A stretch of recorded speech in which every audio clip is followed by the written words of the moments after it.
হায়াত থাকলে মৌত নাই, এই প্রবাদটি যেন এখন ইরানের নতুন সর্বোচ্চ নেতা মোস্তফা খামেনির জীবনের সমর্থক হয়ে দাঁড়িয়েছে। মাত্র কয়েকদিনের ব্যবধানে দুটি ভয়াবহ হামলা, একদিকে হারালেন বাবা মা স্ত্রী সন্তানকে, অন্যদিকে নিজেও লড়ছেন মৃত্যুর সঙ্গে।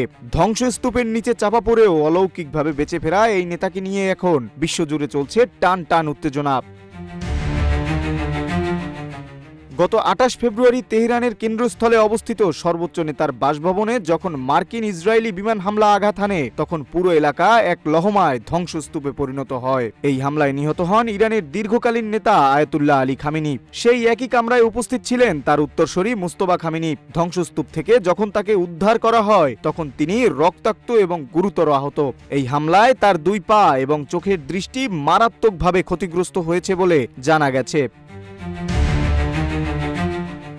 মৃত্যুর হাত থেকে প্রথমবার বেঁচে গেলেও বিপদ কাটেনি। আহত মোস্তফাকে যে হাসপাতালে ভর্তি করা হয়েছিল, সেখানেও দ্বিতীয় দফায় হামলার চেষ্টা চালায় শত্রুপক্ষ।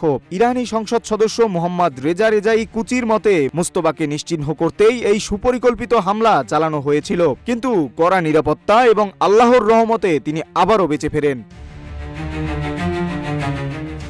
সর্বোচ্চ নেতার দায়িত্ব নেওয়ার পর থেকে মুস্তফা খামেনি যেন এক রহস্যময় চরিত্র।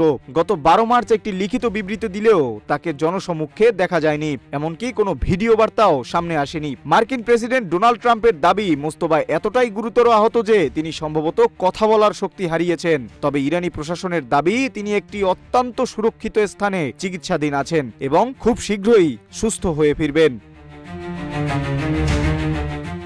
পরপর 2 বার মৃত্যুর মুখ থেকে ফিরে আসা মুস্তফা খামেনি কি পারবেন ইরানের এই টালমাটাল পরিস্থিতি সামাল দিতে, নাকি এই শারীরিক আঘাত তার নেতৃত্বের পথে বড় বাধা হয়ে দাঁড়াবে?